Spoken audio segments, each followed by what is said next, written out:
আসসালামু আলাইকুম, সবাই কেমন আছেন? আলহামদুলিল্লাহ, আপনাদের দোয়া আমি অনেক ভালো আছি। আয়াত মমস ব্লগ দেখার জন্য সবাইকে স্বাগতম জানাচ্ছি। হাই এভরিওয়ান, আমি কিন্তু তালের বিচি নিয়ে হাজির। আর তালের বিচি আমি কি করব সেইটাও আপনাদেরকে বলবো এক এক করে। তবে এখান থেকে তালের বিচি দুই একটা আমি আগে খেয়ে নিই, তারপর বাকিটা দিয়ে আমি একটা রেসিপি তৈরি করব। তো আমি আজকে তালের বিচি দিয়ে বানাবো হলো তালের বিচি পায়েস। তো কীভাবে বানাই সেটাই আপনারা দেখতে থাকেন। এই যে আমি কিন্তু এখানে দেশি গরুর দুধ যেটা সেইটাই নিয়েছি। এইটা এখানে কোনো মিলভিটা দুধ বা প্যাকেটের দুধ নয়, এটা একদম টাটকা গরুর দুধ। আর আমি আজকে যেহেতু আমি তালের বিচিটা পায়েস পাকাবো, এই জন্য এখানে নিয়ে নিয়েছি পোলার চাল, তবে অল্প পরিমাণে এটা। আর আমি তালের বিচি খেয়ে ফেলছি, কিন্তু খেয়ে আবার পরিষ্কার করে নিয়েছি, যেটা দিয়ে আমি পায়েস বানাবো। আমার পায়েস বানাতে হয়তো 3 থেকে 4টা লাগবে, আর বাকিটা কিন্তু আমি খেয়ে ফেলছি। তো আমি পরিষ্কার করে এখন পাতলা পাতলা করে স্লাইস করে কেটে নিই। যেভাবে আমি কাটছি সেভাবেই আপনাকে দেখাচ্ছি, কারণ কীভাবে আমি কাটতেছি একেবারেই পাতলা পাতলা স্লাইস করে কাটবো আমি। এই দেখেন, আমার ছুরিতে দেখলে হলো বুঝতে পারবেন যে আমি কীভাবে পাতলা পাতলা করে স্লাইস করেছি। এইভাবেই আমি সবগুলা কেটে নেব এক এক করে।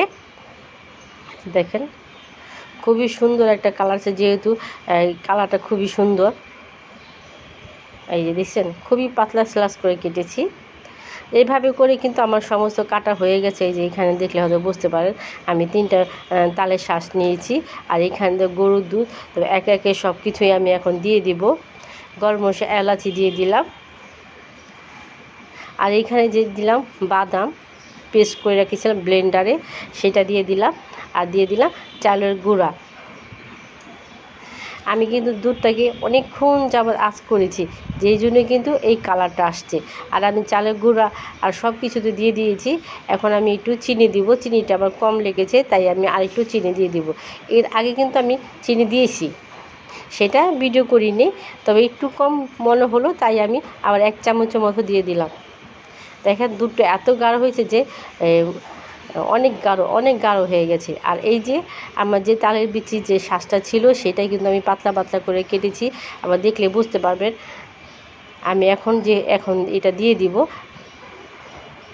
এই যে আমি কিন্তু রান্নাটা অর্ধেক করেই কিন্তু তালের বিচিটা এখানে দিয়েছি।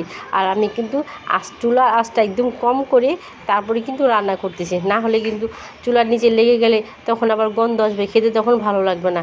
এই জন্যে কিন্তু আমি একেবারে অল্প আঁচে রান্না করতেছি। এই জন্য বোঝা যাচ্ছে না যে বলকটা কীরকম হয়েছে।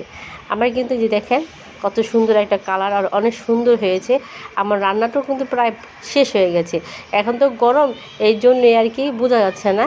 ঠান্ডা হয়ে গেলে এটা কিন্তু আরও ঘন হয়ে যাবে, এই জন্য হালকা একটু পাতলা করেছি। আর ঘ্রাণটাও মাশাআল্লাহ আমার কাছে অনেক ভালো লেগেছে। তবে আয়াদের বাবাকে একটু গরম গরমে খেতে দিব, কারণ আয়াসুন আবার খেতে চাইতেছি। তো এই যে আস্তে আস্তে কিন্তু ঘন হচ্ছে, ঠান্ডা হচ্ছে আর কিন্তু ঘন হচ্ছে। আর এই যে একটা বাটি নিয়ে নিলাম আয়াতের বাবার জন্য। আর আয়াত সোনাকে কিন্তু আমি ঘরে দিয়ে আসছি, কারণ আয়াত সোনা আর সবুর মানতেছে না যে মা কী রান্না করেছে আর তাকে খেতে দিব। এই যে আমার কিন্তু ঠান্ডাতে হয়নি, কিন্তু এখনও কিন্তু মোটামুটি ভালো গরম। তো ওই গরমের থেকেই আমি আয়াতের বাবাকে একটু খেতে দিব। আর আয়াতের বাবাকে খেয়ে দেখি কি বলে। এই যে আমার কিন্তু প্লেটে বাড়া হয়ে গেছে। আর আমি কিশমিশে কিন্তু আগে দিয়েছি, সেটা দেখাতে পারি না। আর পেস্তা বাদাম তো আমি বেটেই দিয়েছি, এই জন্য সেইটা আর দিলাম না, ডবল ডবল হয়ে যাবে। আয়াতে বাবার জন্য আমি ঘরে নিয়ে গেলাম। আর এই যে আয়াসোনাকে বলেছিলাম না, আয়াসোনা খাচ্ছে, আয়াসোনা কিন্তু সত্যি সত্যি খাচ্ছে। আয়াসোনা খাবার দেখেই বুঝতে পারছি যে পায়েসটা অনেক মজা হয়েছে। কেমন হলো অবশ্যই কমেন্ট করে জানাবেন। সবাইকে অনেক অনেক ধন্যবাদ। আসসালামু আলাইকুম, আল্লাহ হাফিজ।